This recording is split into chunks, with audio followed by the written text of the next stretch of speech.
السلام علیکم ورحمۃ اللہ تعالیٰ وبرکاتہ۔ نحمدہ ونصلی علی رسولہ الکریم، اما بعد فاعوذ باللہ من الشیطان الرجیم، بسم اللہ الرحمن الرحیم۔ الا ان اولیاء اللہ لا خوف علیہم ولا هم یحزنون۔ صدق اللہ العظیم۔ قال اللہ تعالی فی شان حبیبہ الکریم، ان اللہ وملائکتہ یصلون علی النبی یا ایھا الذین آمنوا صلوا علیہ وسلموا تسلیما۔ اللہم صلی علی سیدنا وشفیعنا مولانا محمد علیہ وسلم، صلوا علیہ صلاۃ و سلام علیک یا رسول اللہ۔ عزیزان محترم، یہ غوث اعظم کے نام سے منسوب محفل ہے اور وقت بہت کم ہے، کیونکہ ابھی قاری صاحب قبلہ کی بھی بڑی شاندار گفتگو ہوتی ہے، سید صاحب بھی تشریف فرما ہے، اور ساتھ ہی ساتھ خوشی کی بات یہ ہے کہ علم کے جبل مستحکم حضرت علامہ مولانا نور الاسلام صاحب قبلہ، جو ہم سب کے یہاں اکثر لوگوں کے استاذ ہیں، آپ علم تفسیر سے لے کر کے اور علم اصول فقہ تک شاندار انداز میں پڑھاتے ہیں۔ بیٹھے رہیے، سنجیدگی کے ساتھ گفتگو ہوتی ہے، لیکن بڑی شاندار گفتگو ہوتی ہے۔ ہمیں اور آپ کو ان کی گفتگو سے کچھ نصیحت لینی ہے، بس برکتاً سید صاحب کا حکم تھا، دو چار جملوں کے لیے آیا ہوں۔ ایک مرتبہ درود پاک پڑھیں، اللہم صلی علی سیدنا وشفیعنا مولانا محمد صلو علیہ صلاۃ و سلام علیک یا رسول اللہ صلی اللہ علیہ وسلم۔ میں نے آیت کریمہ پڑھی جس کا ترجمہ یہ ہے، خبردار بے شک اللہ کے ولیوں کو نہ کوئی خوف ہوتا ہے نہ کوئی غم۔ آخر ولی کا معنی کیا ہوتا ہے؟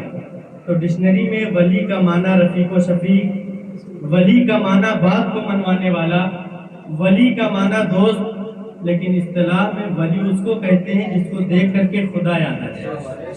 عزیزان گرامی، جو محبت کرے تو اللہ کے لیے اور اس کی دشمنی ہو تو وہ بھی اللہ کے لیے، اسے ولی کہتے ہیں۔ لیکن عزیزان ملت اسلامیہ، علامہ قاضی ثناء اللہ خان پانی پتی رحمۃ اللہ علیہ، یہ بہت پائے کے بزرگ ہیں۔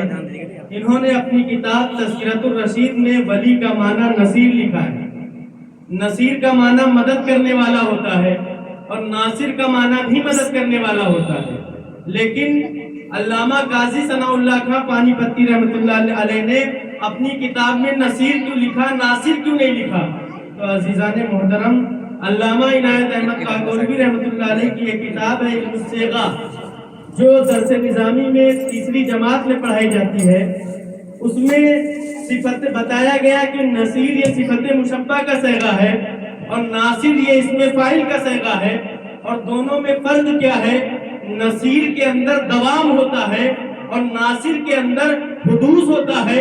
اس کو ایک مثال سے سمجھ لیا جائے کہ مان لیجئے کہ اگر ہم کسی شخص کے پاس جاتے ہیں اور اس سے کہتے ہیں بھائی صاحب ہماری مدد کر دیجئے، وہ ایک بار مدد کر دے گا، دوبارہ جائیں گے پھر مدد کر دے گا، تیسری بار جائیں گے پھر مدد کر دے گا، لیکن ایک وقت ایسا بھی آئے گا وہ کہے گا کہ یہ بار بار آ جاتا ہے اور وہ ہمیں منع بھی کر سکتا ہے، لیکن نصیر کے اندر دوام ہوتا ہے، یعنی اللہ کے ولیوں کا وسیلہ لے کر کے جب بھی رب سے ہم دعا کریں گے اللہ رب العزت ہماری دعاؤں کو قبول فرمائے گا۔ تو یہ فرق ہے ناصر اور نصیر میں۔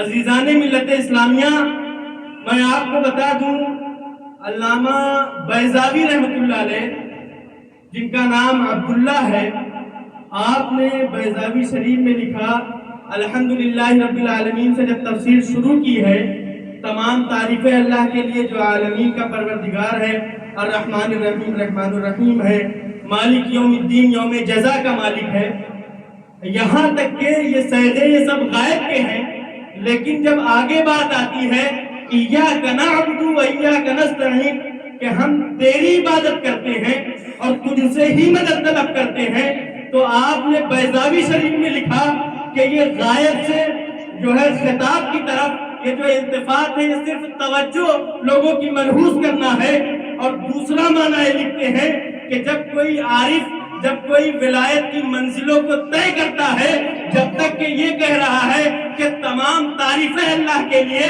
جو عالمین کا پروردگار ہے، جو رحمان الرحیم ہے، جو یوم جزا کا مالک ہے، ابھی تک کہ وہ عارف باللہ ہے، لیکن جب ان منزلوں کو طے کر لیتا ہے اور رب سے مخاطب ہو جاتا ہے اور کلام کرتا ہے، تب وہ ولی کہتا ہے ایاک نعبد و ایاک نستعین، ہم تیری ہی عبادت کرتے ہیں۔ گویا اب وہ رب کو دیکھ رہا ہے اور وہ واصل کی منزل میں پہنچ گیا ہے۔ غوث اعظم ایسے ولی ہے جو وصل کی منزل کو پہنچے ہیں۔ عزیزان ملت اسلامیہ، یہ میں نہیں کہہ رہا ہوں، بلکہ علامہ بیضاوی جنہیں ہم نہیں مانتے، ہمارے غیر بھی مانتے ہیں۔ پھر لکھا نعبدو، یہاں طلبہ بیٹھے ہوئے ہمارے ساتھی، یہ سب درس نظامی کے ہیں، ان کو پتا ہے کہ نعبدو یہ جمع متکلم کا صیغہ ہے، ہم تیری عبادت کرتے ہیں۔ حالانکہ ہوتا یہ ہے کہ کبھی ہم قرآن کی جب تلاوت کرتے ہیں، نماز کے باہر کبھی کرتے ہیں اور کبھی نماز کے اندر کرتے ہیں۔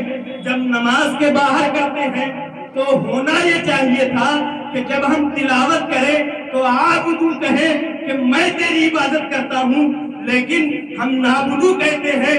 اور جب نماز کے اندر ہوتے ہیں تو دو چیزوں کا لحاظ ہے، یا تو جماعت کے ساتھ نماز پڑھیں گے یا تنہا نماز پڑھیں گے۔ جماعت کے ساتھ تو سمجھ میں آتا ہے کہ کئی لوگ ہوتے ہیں، جمع متکلم کا صیغہ استعمال کیا جاتا ہے، لیکن جب تنہا پڑھ رہے ہیں تب تو عابدو ہونا چاہیے تھا۔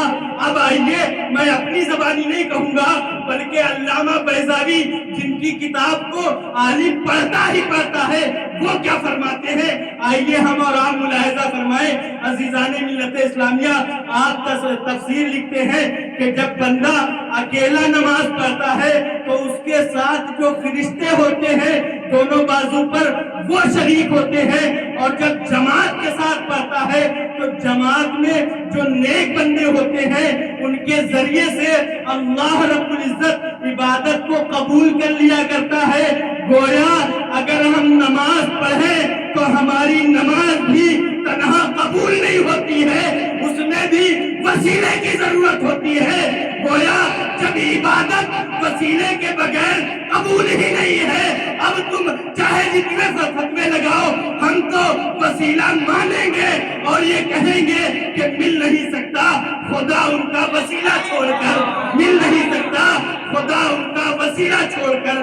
غیر ممکن ہے کہ چڑھیے چھت پہ زینہ چھوڑ کر، غیر ممکن ہے کہ چڑھیے چھت پہ زینہ چھوڑ کر۔ بس ایک آخری بات کہہ کر کے میں گزر جاؤں گا۔ عزیزان ملت اسلامیہ، پھر اس کے بعد یہ صیغہ ہے ایاک نعبد و ایاک نستعین، ہم تیری ہی عبادت کرتے ہیں اور تجھ سے مدد طلب کرتے ہیں، ہے نا؟ تو ایاک نعبد و ایاک نستعین ہونا کیا چاہیے تھا کہ نستعین پہلے ہو، کہ ہم مدد طلب کرتے ہوئے تیری عبادت کرتے ہیں۔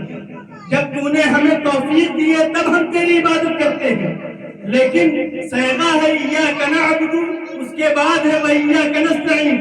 ایک تو وجہ یہ لکھی کہ یہاں پہ جو کلام ہے وہ مسجع ہو جائے، اور دوسری وجہ جو لکھی وہ یہ لکھی کہ واو یہاں پر حالیہ ہے۔ گویا مانگنے کا ایک طریقہ بتایا ہے رب نے کہ جب کسی سے کچھ مانگا جائے تو پہلے اسے راضی کر لیا جائے، اسے خوش کر لیا جائے۔ اب عبادت جب رب کی کر لی ہے، رب کو راضی کر لیا ہے، اب اس کے بعد ہم کہتے ہیں وایاک نستعین، ہم تجھ سے مدد طلب کرتے ہیں۔ اے رب، ہم رزق میں مدد طلب کرتے ہیں، رب تمہاری مدد فرمائے گا، لیکن کب؟ جب یہ عبادت کو وسیلہ بنا لے تب۔ یعنی اگر ہم وسیلہ نہ تلاش کریں تو ہمیں نہ رزق ملے نہ ہمارے علم میں برکت ہو۔ یہ میں نہیں کہتا ہوں بلکہ یہ بیضاوی شریف کی تفسیر ہے۔ تو ہمیں چاہیے کہ ان مختصر سی باتوں پر سب سے پہلے ہمیں، پھر آپ سب کو عمل کرنے کی توفیق عطا فرمائے، اور اللہ کی بارگاہ میں دعا ہے کہ بولنے میں میرے کسی بھی قسم کی غلطی ہو گئی ہو معاف فرمائے۔ وآخر دعوانا الحمدللہ۔